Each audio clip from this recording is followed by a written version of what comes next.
عنوان: شیر اور خرگوش میں کمپٹیشن۔ ایک دن جنگل میں ایک شیر اور ایک خرگوش رہتا تھا۔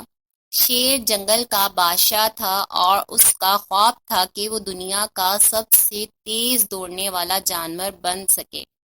اس کے لیے وہ روز پریکٹس کرتا اور روز روز اپنی دوڑ کو بڑھاتا جا رہا تھا۔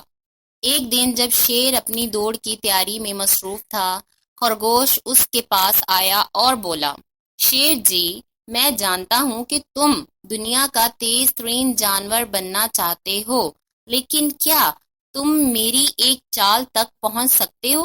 شیر نے حیرانی کے ساتھ اس کو دیکھا اور پوچھا، کون سی چال خرگوش؟ خرگوش مسکرا کر بولا، یہ چال یعنی کمپٹیشن۔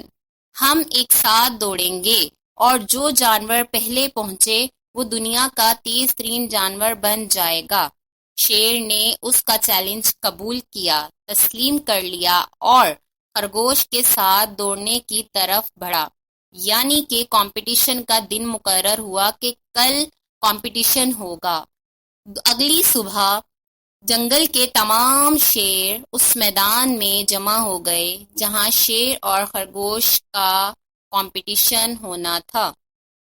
دونوں جنگل کے پچھلے حصے میں دوڑنے لگے۔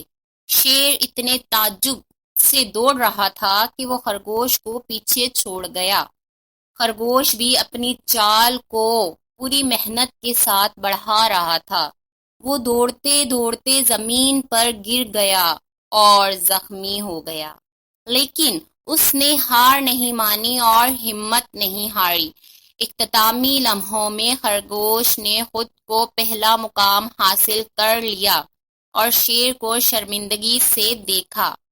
شیر نے خرگوش کو مبارکباد دی اور ادب سے کہا، تم نے مجھ سے بہتر دوڑا اور تم دنیا کے تیز ترین جانور بن گئے ہو۔ خرگوش خوشی سے ہنس پڑا اور کہا، شیر جی، دوڑنے کی تیزی کے ساتھ ساتھ محنت، استقامت بھی بہت اہم ہوتی ہے۔ ہمیں ہمیشہ کوشش کرنی چاہیے، چاہے ہم کتنی بھی بڑی یا چھوٹی کوشش کر رہے ہوں۔ شیر نے اس سے سبق سیکھا اور دونوں دوست بن گئے اور جنگل میں خوشی سے رہنے لگے۔ ان کی دوستی نے دنیا کو دکھایا کہ ہمیں اپنی محنت اور لگن پر فخر ہونا چاہیے۔ اس کے بعد شیر نے دوڑ کی تیاری کرنا چھوڑ دیا اور خرگوش کے ساتھ وقت گزارنے لگا۔ جنگل کے دونوں جانوروں کی دوستی نے ان کے دلوں کو خوشی سے بھر دیا اور وہ ہمیشہ خوش رہتے۔ یہ کہانی بچوں، یہ کہانی ہمیں یہ سکھاتی ہے کہ ہمیں دوسروں کی محنت اور لگن کی قدر کرنی چاہیے اور ہمیشہ اپنی کوششوں سے بہترین نتائج حاصل کرنے چاہیے۔